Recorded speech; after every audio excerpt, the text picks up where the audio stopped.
measures should be able to handle a larger number. However, it is questionable whether such measures need to be included in each report. We believe that the total number of measures can be kept at a limited level if a company focuses on a few critical success factors for a certain period and perhaps gradually changes its measures over time. Kaplan and Norton emphasize that a company will normally have many key ratios which do not belong on the scorecard. Also significant is whether top management must review the scorecards of a large number of units. The need to understand, to follow developments, and to remember the meaning of many different sets of goals increases the danger of misinterpretation or loss of interest. In either case, the benefit of the balanced scorecard is diminished. For these reasons, we believe that a reasonably small set of standardized measures is desirable, perhaps 3 to 5 at most for each focus. Breaking measures down. We have previously discussed breaking measures down for use at lower levels in the organization. Some companies, however, may have begun their scorecard process at lower echelons of the company. Here, the corresponding step will be to align the measures upwards. But since we emphasize the importance of starting with a comprehensive vision, we assume that this vision will be the basis for the measures adopted at lower levels. By levels, we mean, for example, the company, the business unit, the department or function, the work group, and the individual. Understanding will of course be enhanced if the same measures are used at different levels. This feature is the principal advantage of traditional financial measures, which use the same terminology to describe the contribution of each unit to the whole. As a practical matter, such uniformity is not so easy to obtain with non-financial measures, not even when the same units of measurement are used.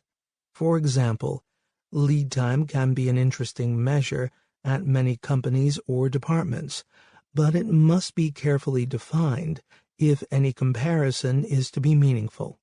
And how are measures at lower and upper levels related? If the company as a whole wants to reduce lead times, how is this goal translated into targets and metrics for the various units? Hardly by setting the same target for all units. Rather, what we need is a comparison with a starting point, or better still, with external points of reference. The share of sales accounted for by new products is another measure which is appropriate for many company units, but which still may be difficult to break down to the unit level.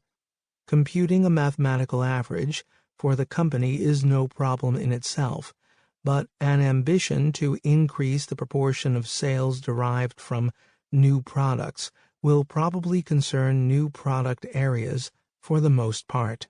It may sometimes be appropriate to formulate a top-level measure such as proportion of salesmen closing deals with at least 3 new customers during the period, and for the salesman concerned to adopt the number of new customers as a measure.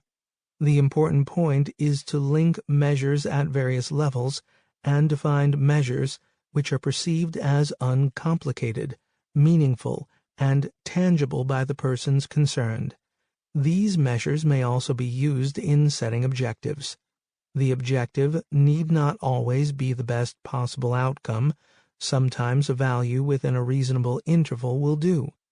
Often, measures at a more operational level are specific, number of defects at installation, whereas the corresponding measures at higher levels are more general, number of installation contracts completed with final payment received.